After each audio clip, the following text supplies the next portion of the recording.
24 ঘন্টায় হাম ও উপসর্গে রেকর্ড 17 শিশুর মৃত্যু, নতুন ভর্তি প্রায় 1,500, লোকবল সংকটে চিকিৎসায় বাড়ছে ভোগান্তি।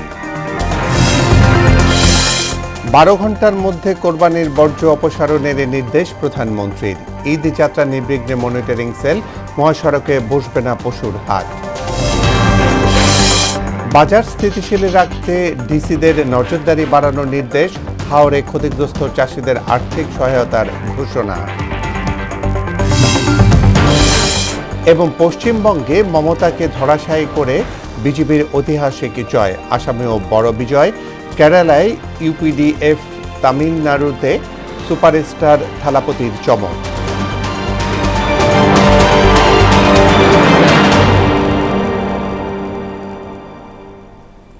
আসসালামু আলাইকুম, মোহনা সংবাদে সবাইকে স্বাগত। এতক্ষণ শুনছিলেন সংবাদ শিরোনাম, পুরো সংবাদের সঙ্গে আছি আমি জাবেদ কারদার। 24 ঘন্টায় দেশজুড়ে হাম ও এর উপসর্গে রেকর্ড 17 শিশুর মৃত্যু হয়েছে। এই সময় নতুন করে 1456 শিশু হাসপাতালে ভর্তি হয়েছে। 15 মার্চ থেকে হামের উপসর্গে এই পর্যন্ত 311 শিশু প্রাণ হারিয়েছে। নিয়মিত প্রেস বিজ্ঞপ্তিতে আজ এই তথ্য জানায় স্বাস্থ্য অধিদপ্তর। তাহসিন তারিনের রিপোর্ট। রোববার স্বাস্থ্যমন্ত্রী সরদার মোহাম্মদ সাখাওয়াত হোসেন বকুল বলেছেন, লক্ষ্যমাত্রার 81% শিশু হামের টিকার আওতায় এসেছে। এর পরদিন সোমবারে হামের রেকর্ড সংখ্যক শিশুর মৃত্যু হয়েছে। প্রায় কত পার্সেন্ট? 81%। আমরা কভার করে নিয়েছি ইনশাআল্লাহ। 24 ঘন্টায় হাম ও এর উপসর্গ নিয়ে 17 শিশুর মৃত্যু হয়। এদের মধ্যে 12 জনই ঢাকা বিভাগের। পাশাপাশি এই সময়ে হাসপাতালে ভর্তি হয়েছে 1456 জন। বিকেলে স্বাস্থ্য অধিদপ্তর থেকে পাঠানো এক প্রেস বিজ্ঞপ্তিতে এই তথ্য জানানো হয়। 15 মার্চ থেকে এখন পর্যন্ত হামে আক্রান্ত হয়ে মৃত্যুর সংখ্যা দাঁড়িয়েছে 52 জনে। অন্যদিকে সন্দেহজনক হাম রোগে মৃত্যুর সংখ্যা দাঁড়িয়েছে 259 জনে। স্বাস্থ্য অধিদপ্তর জানিয়েছে, গেল 50 দিনে এই নিয়ে মোট 311 জনের প্রাণহানি হয়েছে। এর মধ্যে সর্বোচ্চ ঢাকা বিভাগে 161 শিশু হামে মারা গেছে। তাহসিন তারিন, মোহনা সংবাদ। এদিকে দেশের বিভিন্ন অঞ্চল থেকে হাম ও এর উপসর্গ নিয়ে রাজধানীর ডিএনসিসি হাসপাতালে এখনও ভিড় করছেন রোগীর স্বজনরা। স্থানীয় চিকিৎসকদের রোগ নির্ণয়ের বিলম্ব এবং ভুল চিকিৎসায় জীবনের ঝুঁকি যেমন বাড়ছে, তেমনি হাসপাতালে লোকবল সংকটে ভোগান্তি দীর্ঘায়িত হচ্ছে। পেশার প্রয়োজনে বাবা সন্তানের পাশে থাকতে না পারায় হামের সঙ্গে অসম লড়াইয়ে নামছেন মায়েরা। এমআর আসাদের রিপোর্ট। কষ্ট মানে কি বলবো, বাচ্চা যখন ভাই চিকরা কান্না করে তখন ভাই কি বলবো আপনাকে। রাতে কালকে তো ভর্তি হয়েছে 5টার সময়, সারা রাত তোরা নিয়ে ঘুমাইতে পারতেছি না, ও বারবার চিকরাইতেছে।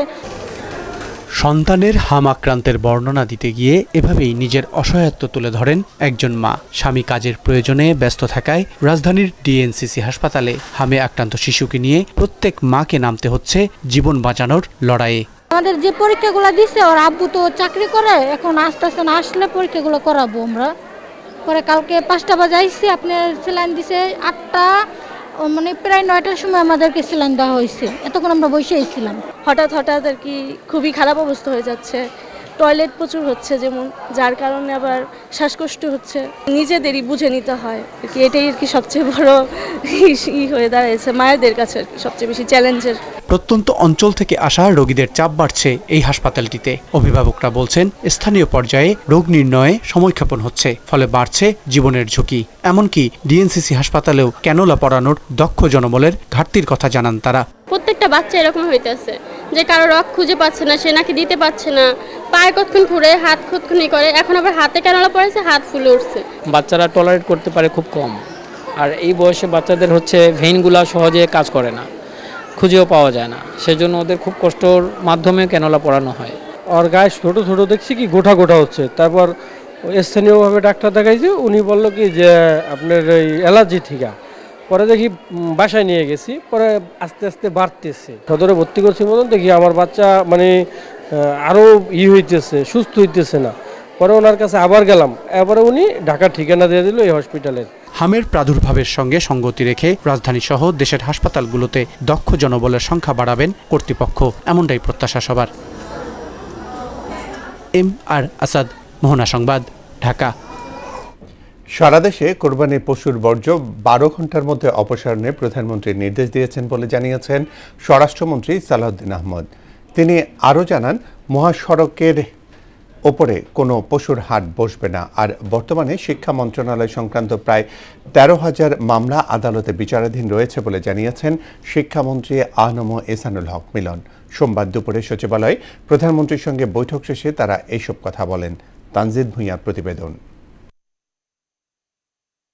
বস্ত্র পাট মন্ত্রণালয়ের বন্ধ কারখানা সংশ্লিষ্টদের সঙ্গে বৈঠক করেন প্রধানমন্ত্রী তারেক রহমান। সকালে সচিবালয়ে প্রধানমন্ত্রীর দপ্তরে এই বৈঠক অনুষ্ঠিত হয়। এ সময় বাণিজ্যমন্ত্রী খন্দকার আব্দুল মুক্তাদির, প্রধানমন্ত্রীর রাজনৈতিক এবং শিল্প উপদেষ্টা রুহুল কবির রিজভী, বস্ত্র পাট প্রতিমন্ত্রী শরীফুল আলম সহ সংশ্লিষ্টরা উপস্থিত ছিলেন। এছাড়াও নিজ কার্যালয়ে বিভিন্ন সংস্থার কার্যক্রম নিয়ে আলোচনা, শিক্ষা উন্নয়ন ও ঈদুল আজহা বিষয়ক সভায় অংশ নেন প্রধানমন্ত্রী। সন্ধ্যায় ঈদুল আজহার প্রস্তুতি নিয়ে প্রধানমন্ত্রীর সঙ্গে বৈঠক শেষে কথা বলেন স্বরাষ্ট্রমন্ত্রী সালাউদ্দিন আহমদ। বলেন, সড়ক, মহাসড়ক ও রেল লাইনের কাছাকাছি কোনো হাট বসবে না। সড়কের পাশের হাসপাতালগুলো 7 দিন আগে থেকেই প্রস্তুতি রাখা হবে। নিরাপদ করতে হবে সড়ক যাতায়াত, এবং সড়কের পাশে স্বাস্থ্য মন্ত্রণালয়ের অধীন যে সমস্ত ট্রমা সেন্টার আছে ওগুলোকে কার্যকর করতে হবে। ঈদ যাত্রা নির্বিঘ্ন করতে 7 দিন আগে স্বরাষ্ট্র মন্ত্রণালয়ের মনিটরিং সেল করতে প্রধানমন্ত্রী নির্দেশ দিয়েছেন বলে জানান স্বরাষ্ট্রমন্ত্রী। মহাসড়কে আমরা সার্কিট ক্যামেরা যেখানে আছে সেখান থেকে আমরা দৃশ্য পাবো। অন্যান্য ক্ষেত্রে আমরা ইনফরমেশন যাতে জেলা পর্যায় থেকে মহাসড়কের আশেপাশে বিভিন্ন তথ্যপাত্র সংগ্রহ করে সবসময় মনিটরিং করতে পারি। ল অ্যান্ড অর্ডার যাতে আমরা কন্ট্রোলে রাখতে পারি। কোরবানির পশুর চামড়ার ন্যায্য মূল্য নিশ্চিত করতে তার সংরক্ষণে সরকার সব ধরনের সহায়তা করবে বলেও জানান তিনি। প্রিজার্ভেশনের ক্ষেত্রে যাতে আমরা সিরিয়াস থাকি, সেই জন্য এখন থেকে জেলা উপজেলা পর্যায়ে ট্রেনিং, প্রচারণা এবং বিনামূল্যে লবণ সরবরাহ এগুলো করা হবে। এদিকে সোমবার দুপুরে প্রধানমন্ত্রীর সঙ্গে বৈঠক শেষে শিক্ষামন্ত্রী বলেন, আইনি জটিলতায় প্রায় 32,500 শিক্ষকের পদোন্নতি এবং নতুন নিয়োগ প্রক্রিয়া আটকে আছে। 32,500 শিক্ষক হাইকোর্টে আটকে আছে, ওদেরকে প্রমোশন দিতে পারছি না, আবার 32,500 নিতে পারছি না। এদিকে 77,000 আমাদের এমপিওতে নিতে হবে। ইটস এ হিউজ ওয়ার্ক চলছে। আদালতে প্রায় 13,000 মামলা আটকে আছে। এই মামলার জট কিভাবে খুলবো? প্রধানমন্ত্রী প্রাথমিক বিদ্যালয়ের শিক্ষার্থীদের বিনামূল্যে পোশাক বিতরণ কর্মসূচি উদ্বোধন করবেন বলেও জানান তিনি। আমাদের কর্ম পরিসর জন্য অনেক ব্যাপক থাকে। তানজিদ ভূঁইয়া, মোহনা সংবাদ, ঢাকা। দুর্ঘটনা কমাতে মহাসড়কে সিসিটিভি ক্যামেরা স্থাপনের উদ্যোগ নেওয়া হয়েছে বলে জানিয়েছেন সড়ক পরিবহন ও সেতুমন্ত্রী শেখ রবিউল আলম। সোমবার রাজধানীর ওসমানী স্মৃতি মিলনায়তনে জেলা প্রশাসকদের সম্মেলনের দ্বিতীয় দিনে আলোচনা শেষে এইসব কথা জানান তিনি। এদিকে বজ্রপাতে সারা দেশে প্রাণহানি ঠেকাতে হাওড় অঞ্চল এবং উত্তরবঙ্গে আশ্রয়কেন্দ্র নির্মাণ করা হবে বলে জানিয়েছেন দুর্যোগ ও প্রাণী সম্পদ মন্ত্রী আসাদুল হাবিব দুলু।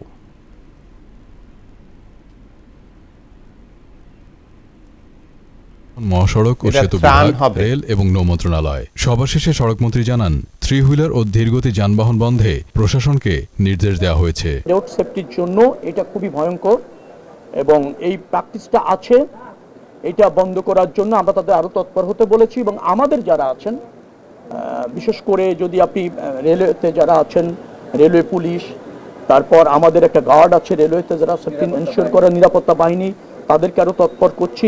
এই সময় তিনি আরো বলেন, কোরবানির ঈদযাত্রা নির্বিঘ্ন করতে সরকার কাজ করছে। সড়কে চাঁদাবাজদের আইনের আওতায় আনার আশ্বাসও দেন তিনি। চাঁদাবাজির কোনো সুযোগ নাই। চাঁদাবাজি একটা অপরাধ।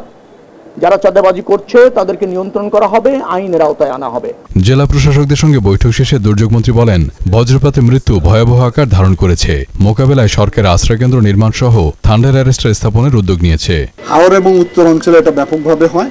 আমরা সেখানে শেল্টার বানাবো এবং সেখানে আমরা টাওয়ার করে দিব যাতে বজ্রপাতে নিরোধ হয় এবং তারা ওই সময় আশ্রয় নিতে পারে। আর অধিবেশন শেষে পানি সম্পদ মন্ত্রী বলেন, নদী বা পানির প্রবাহ বন্ধ করার বিরুদ্ধে ব্যবস্থা নিতে ডিসিদের দিক নির্দেশনা দেওয়া হয়েছে। খাল যেখান দিয়ে প্রবাহিত হচ্ছে সেটা যখন আবার নতুন করে কাটা হবে, তখন এর মধ্যে যারা অবৈধ দখলদার তারা এখান থেকে আস্তে আস্তে সরে যাবেন, চলে যাবেন। কেউ ইচ্ছা করলেই এখানে এসে আবার খাল দখল প্রক্রিয়ার মধ্যে সম্পৃক্ত হয়ে যাবেন, সংযুক্ত হয়ে যাবেন, এই সুযোগ নাই।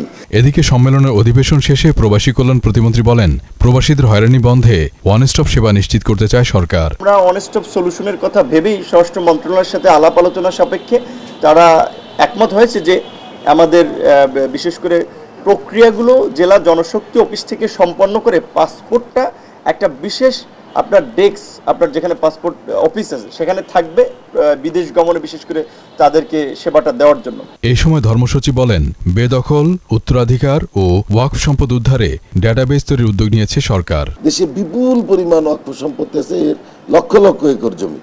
তো এগুলা এখন বলতে গেলে এগুলা সাংঘাতিক দুরবস্থার মধ্যে আছে, এটা তারা দৃষ্টি আকর্ষণ করছেন। ঢাকা বিভাগীয় কমিশনার এটা ডাটাবেস করার অনুরোধ জানিয়েছেন ওয়াকফ প্রশাসক মহোদয়, এবং আমরা এই বিষয়ে দ্রুত ব্যবস্থা নেওয়ার উদ্যোগ নিয়েছি।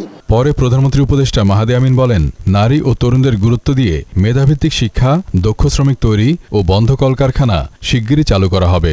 নারী এবং তরুণদেরকে প্রাধান্য দিয়ে দেশে এবং দেশের বাইরে কিভাবে কর্মসংস্থান সৃষ্টি করা যায়, সারা বিশ্বে যে ডিমান্ড রয়েছে আমাদের সাপ্লাইটাকে কিভাবে দক্ষতা এবং যোগ্যতা বৃদ্ধির মাধ্যমে আমরা কানেক্ট করতে পারি, এগুলি নিয়ে মাননীয় প্রধানমন্ত্রীর নেতৃত্বে আমরা কাজ করছি। মফিউর রহমান, মোহনা সংবাদ, ঢাকা। গণতন্ত্রকে প্রাতিষ্ঠানিক রূপ দিতে সংরক্ষিত নারী আসনের সদস্যরা কার্যকর ভূমিকা রাখবেন বলে আশা জানিয়েছেন স্থানীয় সরকার মন্ত্রী মির্জা ফখরুল ইসলাম আলমগীর। দুপুরে নবনির্বাচিত নারী এমপিদের নিয়ে শহীদ প্রেসিডেন্ট জিয়াউর রহমান এবং সাবেক প্রধানমন্ত্রী বেগম খালেদা জিয়ার মাজারে শ্রদ্ধা নিবেদন শেষে তিনি কথা বলেন। এ সময় দেশের উন্নয়নে কাজ করার প্রত্যয় জানান সংরক্ষিত নারী এমপিরা। বিস্তারিত বিজন কুমারের রিপোর্টে। শহীদ প্রেসিডেন্ট জিয়াউর রহমান ও সাবেক প্রধানমন্ত্রী বেগম খালেদা জিয়ার কবর জিয়ারত করেন সংরক্ষিত নারী আসনের নবনির্বাচিত সদস্যরা। এ সময় সঙ্গে ছিলেন এলজিআরডি মন্ত্রী মির্জা ফখরুল ইসলাম আলমগীর। নারী সংসদ সদস্যদের অভিনন্দন জানিয়ে তিনি বলেন, সংসদকে প্রাণবন্ত করার পাশাপাশি গণতন্ত্র প্রতিষ্ঠায় গুরুত্বপূর্ণ ভূমিকা রাখবেন নবনির্বাচিতরা। নারী সদস্যরা এখানে শপথ গ্রহণ করেছেন যে তারা বাংলাদেশে গণতন্ত্রকে প্রাতিষ্ঠানিক রূপ দিতে, জাতীয় সংসদকে কার্যকরী করার ক্ষেত্রে এবং জাতীয় সংসদকে সত্যিকার অর্থেই সকল কর্মকাণ্ডের কেন্দ্রবিন্দু পরিণত করতে তারা তাদের ভূমিকা রাখবেন। দলের পক্ষ থেকে নারী আসনের সদস্যদের জন্য পূর্ণ সমর্থন থাকবে বলেও জানান মির্জা ফখরুল। তাদের এই শপথ এবং তাদের এই আজকে যে তারা এসছেন তাদেরকে আমরা সমর্থন করেছি। আমরা আশা করি যে তারা তাদের ভূমিকা যথাযথভাবে পালন করবেন। এদিকে দেশের উন্নয়ন এবং সাম্য ন্যায় বিচার প্রতিষ্ঠার অঙ্গীকার করেন নারী এমপিরা। আমি মনে করি যে আমার দায়িত্ব একটু বেশি, যেহেতু দীর্ঘ বছর যাবৎ মানুষের সাথে থেকেছি, সেই কারণেই আমি সেই পবিত্র দায়িত্ব আমি অক্ষরে অক্ষরে পালন করতে চাই। যেই আইনগুলোতে দুর্বলতা আছে, বিশেষ করে হাজার বছরের পশ্চাৎ নারীর জন্য যে আইনগুলা বিলম্বিত করে বিচারের ক্ষেত্রে, এই সব জায়গায় আমি নিজেও অ্যাডভোকেট, এই সব জায়গাকে বেশি করে প্রায়োরিটি দেব। বিগত কয়েকটি সরকার দেশকে ত্রুটিপূর্ণভাবে পরিচালনা করেছে বলেও অভিযোগ করেন তারা। বিগত দিনে প্রতিটা জিনিসই ত্রুটিপূর্ণ ছিল। বাংলাদেশের 50% নারী, সেই নারীকেই তারা ধরে নিয়ে যে তারা ধর্ষণ করত। আমরা চেষ্টা করব নারীকে সেরকম একটা নারী বান্ধব কর্মসংস্থানের জায়গা তৈরি করা। বিজন কুমার, মোহনা সংবাদ, ঢাকা। সরকার বৈষম্যহীন দেশ করতে বদ্ধপরিকর বলে জানালেন প্রাথমিক ও গণশিক্ষা প্রতিমন্ত্রী ববি হাজ্জাজ। সোমবার সন্ধ্যায় আগারগাঁয়ে চীনমৈত্রী সম্মেলন কেন্দ্রে বাংলাদেশের শিক্ষা সংস্কারের রূপরেখা দ্য লার্নিং নেশন বইয়ের মোড়ক উন্মোচন ও প্রকাশনা অনুষ্ঠানে তিনি এইসব কথা বলেন। সরকার জনগণের মৌলিক অধিকার নিশ্চিতে কাজ করছে বলেও এ সময় জানান তিনি। জনগণ বৈষম্য চায় না, কিন্তু আমাদের কাছে যখন আসে তখন বৈষম্য রিকোয়েস্ট নিয়ে আসে। তো ওই জায়গাটা থেকে আমি চাইবো আপনারাও সকলে সচেতন হন। আগামী দিনগুলোতে আমাদের সকল ভুল ত্রুটি ধরিয়ে দেওয়ার কাজ আপনারা করবেন, বড়ভাবে আওয়াজ তুলবেন, কিন্তু আওয়াজ তুলবেন আমাদেরকে জানানোর জন্য, কারণ আমাদের সরকার আপনাদের জন্য কাজ করতে এসেছে। বর্তমানে কারাগারে থাকা সাংবাদিকদের বিরুদ্ধে অন্তর্বর্তী সরকারই অভিযোগ এনেছে বলে মন্তব্য করেছেন তথ্য ও সম্প্রচার মন্ত্রী জহিরুদ্দিন স্বপন। তিনি বলেন, ফ্যাসিবাদ আমলে সংঘটিত অন্যায় অত্যাচারের সঙ্গে এদের কারো কারো বিরুদ্ধে সহযোগিতার অভিযোগ আছে। সোমবার দুপুরে জাহাঙ্গীরনগর বিশ্ববিদ্যালয়ে সত্যজিৎ রায়ের চলচ্চিত্র উৎসবের উদ্বোধন অনুষ্ঠানে এসব কথা বলেন মন্ত্রী। তবে সাংবাদিকরা যাতে অন্যায় শিকার না হন সে বিষয়ে নিশ্চিত করার কথাও বলেন তিনি। গত সরকারের হাতে তারা সবাই গ্রেপ্তার বরণ করেছেন এবং তাদের প্রত্যেকের বিরুদ্ধে বিগত সরকার অভিযোগ এনেছে যে তারা বিভিন্ন অপরাধের সঙ্গে জড়িত এবং মূলত ফ্যাসিবাদী আমলে যে গণতান্ত্রিক সংগ্রামের উপরে অত্যাচার নির্যাতন হয়েছে তাকে সহযোগিতা করার অভিযোগও কোনো কোনো সাংবাদিকের বিরুদ্ধে আছে। আইনমন্ত্রী এবং স্বরাষ্ট্রমন্ত্রী মহোদয়ের সঙ্গে কথা বলে সাংবাদিকদের জন্য যেটা ন্যায্য সেটার ব্যবস্থা আমরা গ্রহণ করব। তবে আইনের বাইরে কারোই কোনো ক্ষতি আমরা হতে দেব না। এবার আন্তর্জাতিক প্রসঙ্গ। পশ্চিমবঙ্গ বিধানসভা নির্বাচনে প্রথমবারের ঐতিহাসিক জয় তুলে নিয়েছে ভারতীয় জনতা পার্টি বিজেপি। সবশেষে তথ্য অনুযায়ী রাজ্যটিতে তারা প্রায় 200টি আসনে এগিয়ে রয়েছে। বলতে গেলে মুখ্যমন্ত্রী মমতা ব্যানার্জির তৃণমূল কংগ্রেসকে ভেঙে চুরে তছনছ করে দিয়েছে দেশটির প্রধানমন্ত্রী নরেন্দ্র মোদী হিন্দু জাতীয়তাবাদী দলটি। এর পাশাপাশি আসাম এবং পুদুচেরিতেও বিপুল ভোটে জয়ী হয় বিজেপি। অন্যদিকে কেরালায় বিপুল ভোটে জয় পেয়েছে কংগ্রেস নেতৃত্বাধীন ইউডিএফ। তামিলনাড়ুতে ভূমিধস জয় পান থালাপাতি বিজয়। ওশি আলমের ডেস্ক রিপোর্ট। ভারতের পশ্চিমবঙ্গ বিধানসভা নির্বাচনের ভোট গণনায় 293 আসনের মধ্যে 202 আসন পেয়ে প্রথমবারের মতো জয়ী হয়েছে ভারতীয় জনতা পার্টি বিজেপি। ক্ষমতাসীন মুখ্যমন্ত্রী মমতা বন্দ্যোপাধ্যায়ের দল তৃণমূল কংগ্রেস পেয়েছে 85 আসন। এছাড়া বাম জোট 2টি আসনে এগিয়ে আছে। পশ্চিমবঙ্গে পদ্মফুল ফুটেছে লিখে ফেসবুকে পোস্ট করেছেন নরেন্দ্র মোদী। তামিলনাড়ুর বিধানসভা নির্বাচনে বড় ব্যবধানে জয়ী হয়েছে অভিনেতা থালাপাতি বিজয়ের দল তামিলাগা ভেট্টি কাজাগাম টিভিকে। থালাপাতির দল 145টি আসনে এগিয়ে আছে। আসামের বিধানসভা নির্বাচনে বিশাল ব্যবধানে জয়ের পথে রয়েছে বিজেপি নেতৃত্বাধীন এনডিএ জোট। এতে দেখা যাচ্ছে এনডিএ জোট 101টি আসনে এগিয়ে আছে। আসামে 126টি আসনে ভোট গ্রহণ হয়। সরকার গঠনের জন্য আসামের বিধানসভায় 64টি আসনে জিততে হবে কোনো দল বা জোটকে, যা বিজেপির নেতৃত্বাধীন এনডিএ জোট খুব সহজেই পেয়ে যাচ্ছে। পুদুচেরিতে বিপুল ভোটে জয়ী হয়েছে বিজেপি। পুদুচেরির 30 আসনের বিধানসভাতেও এআইএনআরসি সহ এনডিএ জোট শক্তিশালী অবস্থান বজায় রেখে কেন্দ্রশাসিত অঞ্চলটিতে তাদের অবস্থান আরও সুদৃঢ় করেছে। অন্যদিকে 8টি আসনে জয়ী হয়েছে কংগ্রেস। কেরালায় বিপুল ভোটে জয়ী হয়েছে কংগ্রেস নেতৃত্বাধীন ইউডিএফ। ঐশী আলম, মোহনা সংবাদ। যুক্তরাষ্ট্রের ফ্লোরিডায় নৃশংস হত্যাকাণ্ডের শিকার বাংলাদেশি শিক্ষার্থী জামিল আহমেদ লিমনের দাফন পৈতৃক নিবাস জামালপুরে সম্পন্ন হয়েছে। সোমবার বিকেলে মাদারগঞ্জ উপজেলার লালডোবা এলাকায় অ্যাম্বুলেন্স যোগে মরদেহটি পৌঁছালে সেখানে এক হৃদয় বিদারক দৃশ্যের অবতারণা হয়। আরও জানাচ্ছেন মাহমুদ হোসেন। যুক্তরাষ্ট্রের ফ্লোরিডায় নিহত বাংলাদেশি শিক্ষার্থী জামিল আহমেদ লিমনের দাফন সোমবার বাদ মাগরিব সম্পন্ন হয়েছে। এর আগে সকাল 8টায় লিমনের কফিন বিমানযোগে হজরত শাহজালাল আন্তর্জাতিক বিমানবন্দরে পৌঁছায়। সেখান থেকে গ্রামের বাড়ি জামালপুরের মাদারগঞ্জের লালডোবার উদ্দেশ্যে রওনা দেয়। দুপুর 3টায় তার মরদেহ গ্রামের বাড়িতে পৌঁছালে কান্নায় ভেঙে পড়েন স্বজনরা। হত্যার সুষ্ঠু বিচার দাবি করেন তারা। আমি চাই যে পিশাচের হাতে এই ঘটনা ঘটছে, যে পিশাচের জন্য সর্বোচ্চ শাস্তি হয়, এটা যেন নিশ্চিত করে দেশের সরকার এবং বাংলাদেশের সরকারের কাছে আমার এটাই আশা। গত 16 এপ্রিল ইউনিভার্সিটি অফ সাউথ ফ্লোরিডার পিএইচডি শিক্ষার্থী জামিল আহমেদ লিমন এবং নাহিদা সুলতানা বৃষ্টি নিখোঁজ হন। নিখোঁজের 8 দিন পর 24 এপ্রিল হিলসবোর কাউন্টির একটি ব্রিজের নিচ থেকে লিমনের ক্ষতবিক্ষত মরদেহ উদ্ধার করে পুলিশ। এরপর 26 এপ্রিল নিকটস্থ একটি জলাশয় থেকে বৃষ্টির মরদেহ উদ্ধার করা হয়। এ হত্যাকাণ্ডে জড়িত সন্দেহে জামিলের রুমমেট মার্কিন নাগরিক হিশাম আবু ঘরবেকে গ্রেপ্তার করা হয়। মাহমুদ হোসেন, মোহনা সংবাদ। ডক্টর মোহাম্মদ ইউনূস সরকারের বিভিন্ন কর্মকাণ্ডে বৈধতা চ্যালেঞ্জ করে রিট আবেদন দায়ের করা হয়েছে। রিটে যুক্তরাষ্ট্রের সঙ্গে বাণিজ্য চুক্তির বৈধতাও চ্যালেঞ্জ করা হয়।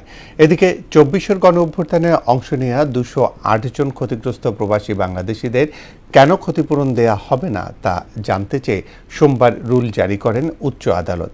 এছাড়াও দেশের সাব রেজিস্ট্রার অফিসে সিসি ক্যামেরা প্রতিস্থাপনেরও রুল দেন হাইকোর্ট। মুদাসসির আলী প্রতিবেদন। ডক্টর মোহাম্মদ ইউনূসের নেতৃত্বাধীন অন্তর্বর্তীকালীন সরকারের সময় প্রণীত আইন গঠিত সংস্কার কমিশন এবং দেশীয় ও আন্তর্জাতিক চুক্তির বৈধতা চ্যালেঞ্জ করে হাইকোর্টে রিট আবেদন করা হয়েছে। সোমবার রিটের বিষয়ে আবেদন করেন সুপ্রিম কোর্টের আইনজীবী মোহাম্মদ মহসিন রশিদ। রিটে মন্ত্রিপরিষদ সচিব, আইন সচিব সহ সংশ্লিষ্ট কর্মকর্তাদের বিবাদী করা হয়েছে। মূলত অন্তর্বর্তীকালীন সরকারের কর্মকাণ্ডে কোনো অসঙ্গতি কিংবা দুর্নীতি ছিল কিনা তা খতিয়ে দেখতেই এই রিট আবেদন বলে জানান মহসিন রশিদ। সরকারের কাছে যে একটি কমিশন গঠন করা দরকার, under the commission of inquiry act গঠন করে ইউনূস সাহেবের যত অপকর্ম আছে সবগুলি তদন্ত হওয়া দরকার। এছাড়াও যুক্তরাষ্ট্রের সঙ্গে বাণিজ্য চুক্তির বৈধতা চ্যালেঞ্জ করে রিট দায়ের করা হয়েছে। রিটকারী আইনজীবী মাইদুল ইসলাম পলক জানান, চুক্তিটি অযৌক্তিক, অবকাঠামোর দিক থেকে অসম এবং জাতীয় স্বার্থ পরিপন্থী। এখানে বাংলাদেশ শেল এই 32 পাতার কন্ট্রাক্টে আছে হলো 131 বার, আর ইউএস শেল মানে ইউএস এটা করবে এটা আছে হলো মাত্র 6 বার। এই যে অসম চুক্তি বা কন্ট্রাক্টের যে ভারসাম্যের যে জায়গাটা, এটা আমাদের মনে হয়েছে যে এটা এক ধরনের মানে ডিক্টেটর টাইপ কন্ট্রাক্ট।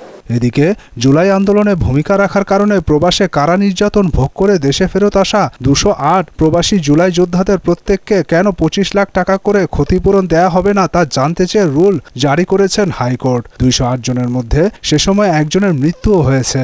যে তারা যেহেতু ক্ষতিগ্রস্ত হয়েছে এই আন্দোলনে শরিক হওয়ার জন্য, তাদেরকে পুনর্বাসন এবং ক্ষতিপূরণের জন্য এর প্রেক্ষিতে আপনার প্রবাসী কল্যাণ মন্ত্রণালয় অধীনে একটি বিশেষ কমিটি করা হয়, যেখানে 4 জন উপদেষ্টা ছিলেন। এই উপদেষ্টা কমিটির কাজ ছিল একটি ক্ষতিপূরণ তাদেরকে কেন দেওয়া হবে না এই মর্মে একটি রিপোর্ট প্রদান করা, কিন্তু অদ্যাবধি কোনো ব্যবস্থা গ্রহণ করা হয়নি।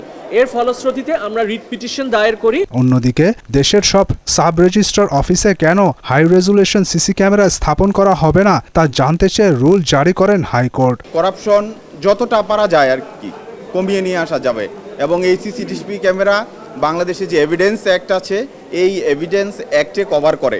এদিকে সোমবার বিকেলে আন্তর্জাতিক অপরাধ ট্রাইব্যুনাল পরিদর্শনে আসেন আইনমন্ত্রী মোহাম্মদ আসাদুজ্জামান। মুদাসসির আলী, মোহনা সংবাদ, ঢাকা। বাংলাদেশ থেকে মধ্যপ্রাচ্যের বিভিন্ন দেশে মাদক পাচার করা হচ্ছে বলে জানিয়েছেন মাদকদ্রব্য নিয়ন্ত্রণ অধিদপ্তরের মহাপরিচালক মোহাম্মদ হাসান মারুফ।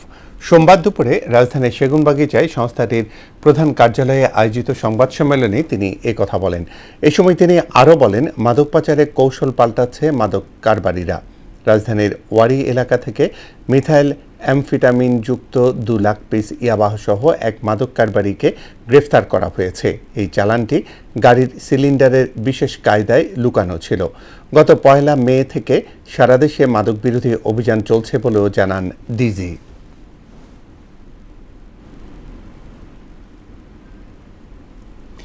শেরপুরের গারো পাহাড়ি সীমান্তে চলতি বড় মৌসুমে ধান কাটার শুরুতেই বেড়েছে বন্য হাতির আতঙ্ক।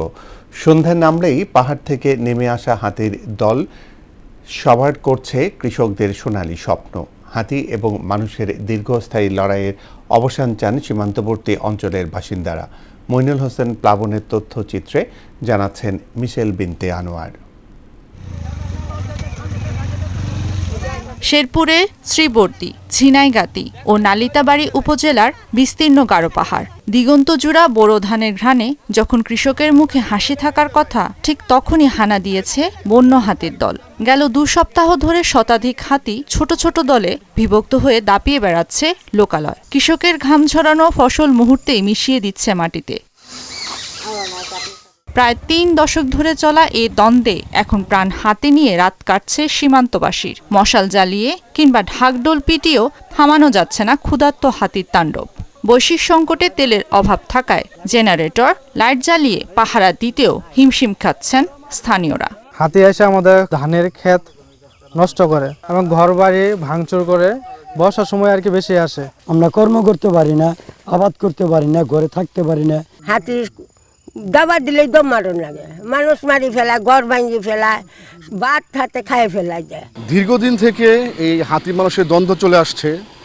সরকারের পক্ষ থেকে ছোটখাটো পদক্ষেপ নিলেও স্থায়ীভাবে কোনো পদক্ষেপ নেওয়া হচ্ছে না। বন বিভাগের দাবি, পরিস্থিতি নিয়ন্ত্রণে কাজ করছেন তারা। পাহাড়ে বন্য হাতির খাবারের ব্যবস্থা করা হয়েছে। ক্ষতিগ্রস্তদের সরকারি সহায়তা দেওয়ার প্রক্রিয়াও চলমান।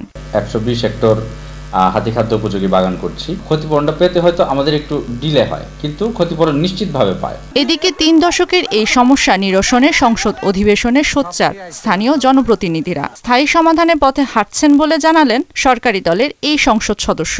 আমি ইতিমধ্যে সংসদে 2 দিন কথা বলছি, আমাদের স্পিকারের মাধ্যমে আমাদের পরিবেশ বনমন্ত্রী এবং মাননীয় প্রধানমন্ত্রীর দৃষ্টি আকর্ষণ আমি করছি। ফরেস্ট অফিসার এবং রেঞ্জারের সঙ্গে কথা বলছি, তারা স্থায়ীভাবে কিভাবে সমাধান করা সম্ভব এই বিষয়গুলি তারা আমাকে নোট আকারে দিবে।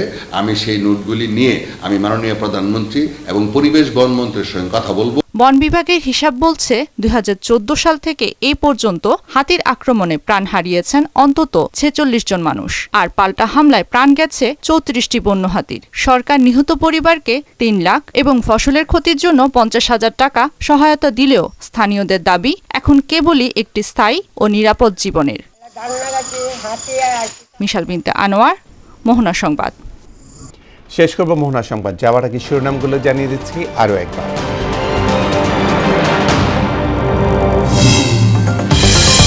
24 ঘন্টায় হাম ও উপসর্গে রেকর্ড 17 শিশুর মৃত্যু, নতুন ভর্তি প্রায় 1,500, লোকবল সংকটে চিকিৎসায় বাড়ছে ভোগান্তি। 12 ঘন্টার মধ্যে কোরবানির বর্জ্য অপসারণের নির্দেশ প্রধানমন্ত্রীর। ঈদ যাত্রার নির্বিঘ্নে মনিটরিং সেল, মহাসড়কে বসবে না পশুর হাট। বাজার স্থিতিশীল রাখতে ডিসিদের নজরদারি বাড়ানোর নির্দেশ, হাওরে ক্ষতিগ্রস্ত চাষিদের আর্থিক সহায়তার ঘোষণা। এবং পশ্চিমবঙ্গে মমতাকে ধরাশায়ী করে বিজেপির ঐতিহাসিক জয়, আসামেও বড় বিজয়। কেরালায় ইউপিডিএফ, তামিলনাড়ুতে সুপারস্টার থালাপতির চমক। এই ছিল মোহনা সংবাদে। মোহনার সবশেষ খবর জানতে ভিজিট করুন www.mohana.tv। সংবাদ দেখতে পারেন ফেসবুক, ইউটিউবেও। এতক্ষণ সঙ্গে থাকার জন্য ধন্যবাদ সবাইকে।